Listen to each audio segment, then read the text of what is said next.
The entire 5-story building groaned, a deep, guttural sound of surrender. And then, it came down. A deafening roar of twisting steel and collapsing concrete, a plume of dust and debris that blotted out the sun. The firefighter was inside, swallowed by the chaos. His crew, watching in horror from the street, prepared for the worst. They had just lost one of their own. They didn't expect him to walk out of the rubble 12 hours later without a single scratch and say, with a calm, unwavering voice, "An angel told me to stand right here." This is the breathtaking true story of a miracle in the heart of a disaster. A testament to the unseen protectors who walk with us through the fire and shield us from harm. His name was Mike, and he was a veteran of the fire department. He had seen it all, and he was not a man given to religious or supernatural explanations. He believed in his training, his equipment, and the brother and sisterhood of his fellow firefighters. On that day, his crew was battling a massive blaze in an abandoned warehouse. The fire was raging, and the structural integrity of the old brick building was failing fast. Mike and his partner had just entered the first floor to search for any potential squatters when the evacuation order came. A frantic, crackling command over the radio. The building was about to collapse. The stakes were absolute. Get out in the next 60 seconds or be buried alive. As they turned to run, a section of the ceiling gave way, blocking their exit with a wall of flame and falling debris. They were trapped. Panic, hot and sharp, tried to claw its way up Mike's throat, but his years of training took over. He searched for another way out, but there was none. The roar of the fire was deafening, and the heat was so intense it felt like it was melting his skin through his protective gear. The sensation was one of being cooked alive in a brick oven. He knew, with a grim professional certainty, that these were his final moments. And in that moment of surrender, as he prepared to die, he heard it. It was not a voice he heard with his ears. It was a voice inside his own mind, but it was not his own thought. It was perfectly calm, clear, and full of an authority that was absolute. It said, "Stop, stand in the corner, now." The command was illogical. The corner of the room was no safer than the center. His training screamed at him to find cover under something sturdy, but there was nothing. The building was groaning, shedding its skin of brick and mortar. He had seconds, maybe less. In that split second, Mike made a choice that defied all logic and training. He chose to listen to the voice. He grabbed his partner and dragged him to the corner of the room, pressing their bodies against the cold, solid brick. And then the world ended. The collapse was an avalanche of unimaginable force.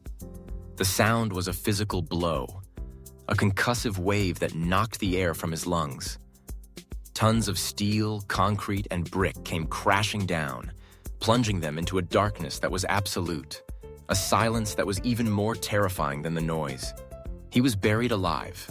He was sure he was dead, but he wasn't. He was in a small, triangular pocket of space, a tiny void in the mountain of rubble. A massive steel support beam had fallen diagonally across their corner, creating a tiny, miraculous pocket of survival. Any other spot in that room, and they would have been instantly crushed.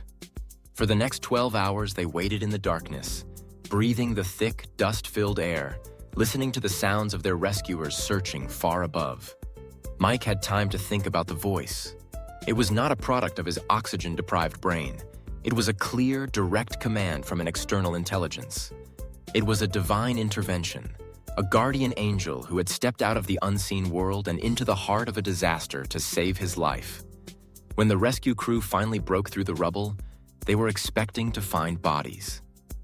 Instead, they found Mike and his partner, dehydrated and exhausted, but miraculously unharmed. As Mike walked out of the wreckage into the daylight, blinking in the sudden brightness, the first thing he said to his astonished chief was, "An angel told me to stand right here." The story sent shockwaves through the fire department and the city. Mike, the pragmatic, no-nonsense firefighter, became a reluctant messenger of the divine. His experience was a powerful testament to the reality of guardian angels, of a protective spiritual presence that is always with us, especially in our moments of greatest peril. This story is a profound illustration of the divine message framework. The communication was a direct, life-saving instruction. It demonstrates that divine guidance is not just about comfort or inspiration. It can be incredibly practical and specific. It is a form of spiritual intelligence that sees the bigger picture, that understands the physics of a building collapse before it happens, and can guide us to the precise point of safety. This miracle challenges the belief that we are alone in a random universe. It suggests that our lives are unfolding within a larger, benevolent framework of protection. The voice Mike heard was a glimpse into that framework, a momentary pulling back of the curtain to reveal the presence of our unseen guardians. These beings are not just characters in a storybook. They are powerful spiritual allies who are actively involved in our lives. Mike's story is a call to cultivate our own spiritual listening. That calm, clear voice of guidance is available to all of us. It is the voice of our intuition, the whisper of our guardian angel, the guidance of the Holy Spirit. But in the noise and panic of our daily lives, we often ignore it. We let our fear, our logic, and our training override that subtle, divine instruction. Mike's survival depended on his choice, in a split second, to trust the voice over his own understanding. We must all learn to do the same. When you are trapped, when the fires are raging and the building of your life is about to collapse, listen for that calm, quiet voice. It will not shout, it will not panic. It will simply tell you exactly where to stand. And that will be the place of your miracle.